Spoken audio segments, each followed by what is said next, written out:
We have got some overcast skies out there right now, but the rain is still well off to the east, as you can see here, the composite of the satellite and radar. Very light rain out ahead of it. Now, we have had some reports of some sprinkles hitting some windshields, but those are just outliers, just the humidity area in that.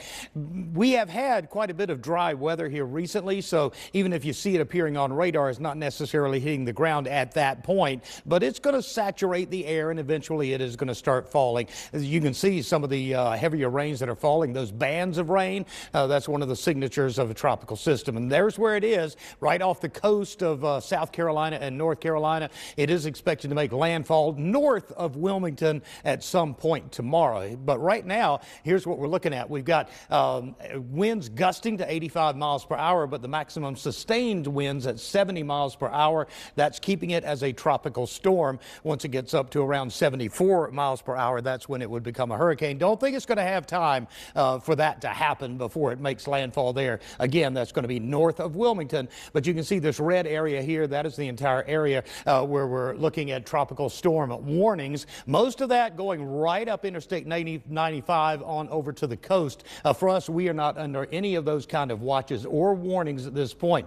We are expecting our winds, though, to be picking up. They already have, actually. Right now, we're looking 25 mile per hour winds. As you can see, down along the coast, it's going to get much stronger than that, but we're going to be getting winds maybe even touching up to about 40 miles per hour as we go through the night tonight. That's when most of the action is expected to happen, late tonight and then early tomorrow morning as the bands move on up. And you can see here this indicator showing that it is going to be moving up the coast and on into Virginia. Our winds are going to go ahead and start dying down on Saturday afternoon.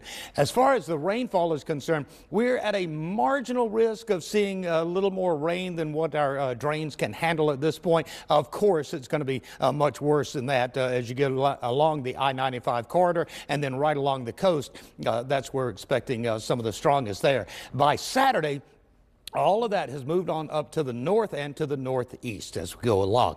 Now, for the football games tonight, looks like it should be pretty good, especially if you're anywhere but like Alamance County and Chatham County. Alamance and Chatham, you might see some earlier rainfall than what everybody else is going to see, but for everybody else, maybe a 10-15% chance of seeing some showers by 7 or so whenever the kickoff is. By halftime, maybe a 20% chance. It's going to be right there into the mid-60s as we go through the halftime and on into the finish of the game. We're at 69 degrees currently at Piedmont Triad International Airport. Ultimately tonight, we're looking for that low, a cool 57 degrees. It's going to be rainy, and yes, the winds are going to be stirring up as we go through there.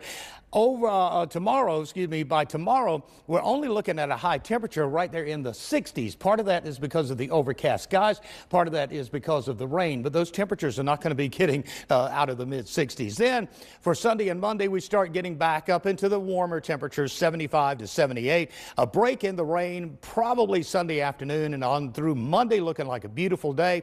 And Monday is actually looking like the warmest day we're going to see for the next several days with that 7-day forecast. Highs are going to be pretty much in the upper 60s and overnight lows in the 50s.